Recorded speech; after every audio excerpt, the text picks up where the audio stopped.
গত 17 বছরে বিভিন্ন সময় প্রবাসে যারা থাকে তাদেরকে বিভিন্নভাবে ব্যবহার করা হয়েছে।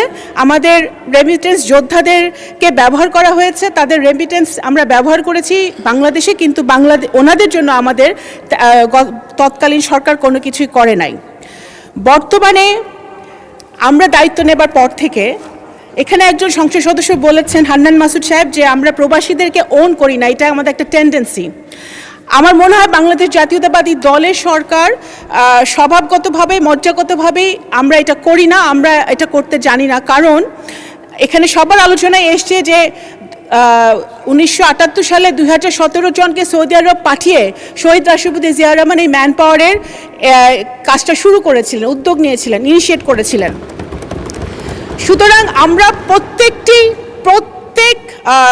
আমাদের রেমিটেন্স যোদ্ধাকে আমরা মানবিকভাবে দেখার চেষ্টা করি। উদাহরণস্বরূপ আমি বলতে পারি যে আমাদের যেই গালফ কান্ট্রিগুলোতে যে যুদ্ধাবস্থা এখন বিরাজ করছে, আমরা ইতিমধ্যে 12 জন রেমিটেন্স যোদ্ধাকে হারিয়েছি। এবং যখনই একটি মৃত্যু হয়েছে, মাননীয় প্রধানমন্ত্রী আমাকে ডেকে একটি কথাই বলেছেন যে অবশ্যই যেন এই পরিবারগুলোর সাথে আমরা দেখা করি, তাদের সাথে তাদের খোঁজ খবর নেই, এবং তারা যেন ডেড বডিগুলো এসে মৃতদেহগুলো যেন তাদের পরিবারের কাছে ঠিকমতো হস্তান্তর করা হয়। এবং প্রবাসী কল্যাণ মন্ত্রণালয়ের সাথে এই ব্যাপারে কিন্তু পররাষ্ট্র মন্ত্রণালয় খুব নিবিড়ভাবে কাজ করেছে, এটা প্রধানমন্ত্রীর নির্দেশে এটা হয়েছে। তো সুতরাং আমরা প্রত্যেকটা রেমিটেন্স যোদ্ধার সমস্যা মানবিকভাবে দেখার চেষ্টা করি। দুটো সমস্যা মাইগ্রেশনের ব্যাপারে, ইললিগাল মাইগ্রেশন যখন হয়, একটা হচ্ছে যেটা আলোচনায় এসছে সত্য কথা, ইউরোপ রুটে, আমাদের লিবিয়া রুটে মেডিটেরিয়ান সি হয়ে আমাদের অনেক দালাল চক্রের হাতে পড়ে আমাদের বাংলাদেশিরা যখন ওই রুটে যায়, তখন কয়েকদিন আগেও আমরা দেখেছি আমাদের কিছু বাংলাদেশি মৃত্যুবরণ করেছে। এই জিনিসগুলো, ইললিগাল মাইগ্রেশনটা বন্ধ করার জন্য বা কমানোর জন্য পররাষ্ট্র মন্ত্রণালয় পররাষ্ট্র মন্ত্রণালয়ের ইতিহাসের প্রথমবার আমরা একটা মাইগ্রেশন উইং খুলেছি। সেই মাইগ্রেশন উইংয়ের কাজ হলো এই সকল মাইগ্রেশন রিলেটেড সমস্যাগুলো, এবং আমাদের বাংলাদেশিরা বিদেশে অবৈধভাবে যাক বা বৈধভাবে যাক, তারা যে সমস্যাগুলো ফেস করে সেগুলোকে মোকাবেলা করার জন্য আমরা এই মাইগ্রেশন উইংটা তৈরি করেছি। আমরা ইতিমধ্যেই প্রবাসী কল্যাণ মন্ত্রণালয়ের সাথে এবং শ্রম মন্ত্রণালয়ের সাথে আমরা এই ব্যাপারে কাজ করছি। আরেকটা যেটা হচ্ছে যে আমাদের গালফ কান্ট্রিগুলোতে আমাদের যারা যোদ্ধারা যায়, আমাদের রেমিটেন্স যোদ্ধারা যায়, তাদের বিভিন্ন সমস্যা তারা পড়ে, সেই সমস্যাগুলো দেখার জন্য, এবং পাসপোর্ট রিলেটেড কিছু সমস্যার কথা এখানে উঠেছে, সেই পাসপোর্ট রিলেটেড সমস্যাগুলো সমাধানের জন্য যেগুলো বিগত দিনে হয়েছে, অবশ্যই আমি দায়িত্ব নেবার পরে আমরা দেখেছি যে বিভিন্ন মিশনে পেশাদারিত্বের অভাব রয়েছে এবং কিছু জায়গায় আমাদের লোকজনেরও অভাব রয়েছে। তো সেগুলো মোকাবেলা করার জন্য আমাদের পাসপোর্ট আবেদন অনলাইনে দাখিল করার সুযোগ থাকায় প্রবাসীগণ সুবিধামতো তারিখে দূতাবাসে গিয়ে বায়োমেট্রিক এনরোলমেন্ট সম্পন্ন করতে পারছেন। এখন আবেদন পরবর্তী কার্যক্রম এবং সর্বশেষ অগ্রগতি অনলাইনের মাধ্যমে জানতে পারছেন। আবেদনকারীর তথ্যগত কোনো জটিলতা থাকলে তার সরকারের সংশ্লিষ্ট দপ্তরের সাথে যোগাযোগ করে দূতাবাস সমস্যা সমাধানের চেষ্টা করে থাকে। ডিজিটালাইজেশন কার্যক্রম যেমন queue management, online application, payment ইত্যাদি অন্তর্ভুক্তির মাধ্যমে দূতাবাসের কনসুলার সেবার মান উন্নয়ন এবং স্বচ্ছ ও দ্রুত সেবা প্রদান নিশ্চিতের বিষয়ে আমরা গুরুত্ব আরোপ করছি এখন।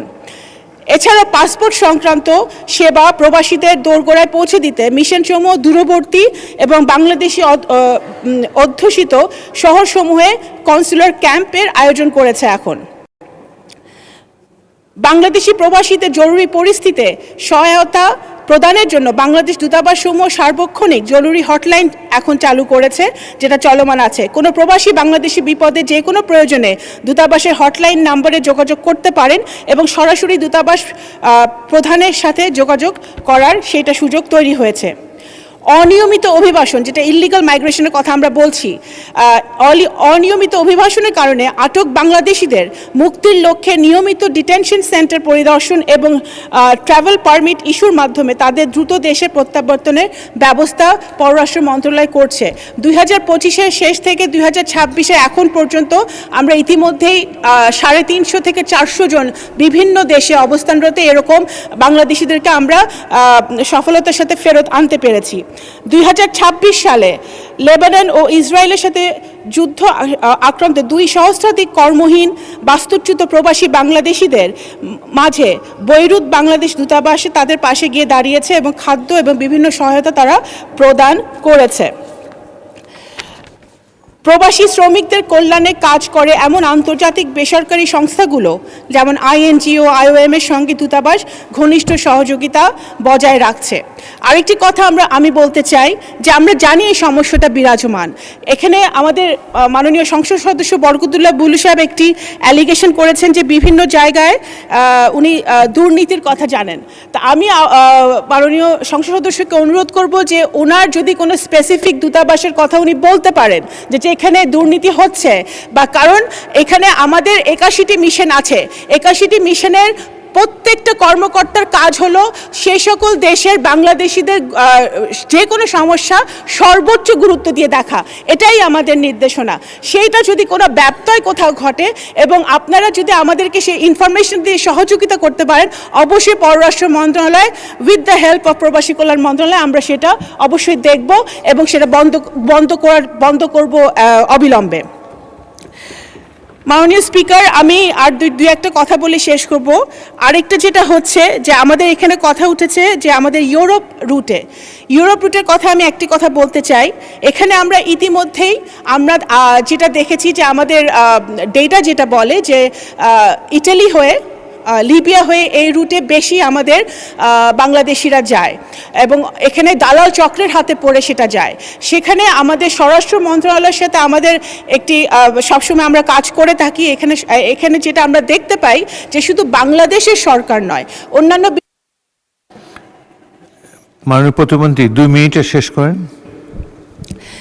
ধন্যবাদ মাননীয় স্পিকার। বিভিন্ন দেশের সরকারের সাথে আমাদের যোগাযোগ করতে হচ্ছে যে এই দালাল চক্রকে কিভাবে ধরা যায়। সেই দালাল চক্রকে যদি আমরা যতক্ষণ না ধরতে পারবো এবং আইনের আওতায় না আনতে পারবো, এটা বন্ধ হওয়া মুশকিল। ইন দ্য মিন টাইম আমরা যেটা করছি সেটা হচ্ছে আমরা লিবিয়ার, ইটালি, বিভিন্ন দেশের সরকারের সাথে আমরা বসেছি, IOM এর সাথে আমরা বসেছি এবং বিভিন্ন কার্যক্রম আমরা নিচ্ছি, আমরা বিভিন্ন মেকানিজম নিচ্ছি যে কীভাবে সোশ্যাল আপনার অ্যাওয়ারনেস, গণসচেতনতা তৈরি করা যায়।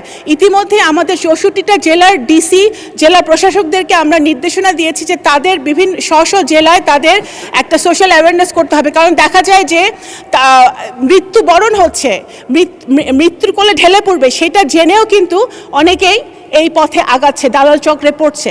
সেটা বন্ধের জন্য কিন্তু একটা সামাজিক একটা অ্যাওয়ারনেসের প্রয়োজন আছে বলে আমরা মনে করি।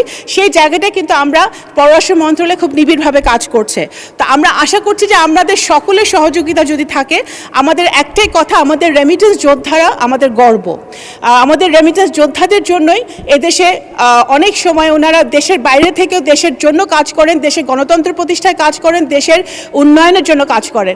তো ওনাদের আমাদের রেমিটেন্স যোদ্ধাদের টেক কেয়ার করা, তাদের সকল অসুবিধার পাশে দাঁড়ানো আমাদের সর্বোচ্চ প্রায়োরিটি। এবং আশা করছি যেহেতু আমরা মাত্র কাজ শুরু করেছি, আমাদের যেসব আমরা যে স্টেপসগুলো আমরা নিয়েছি সেগুলো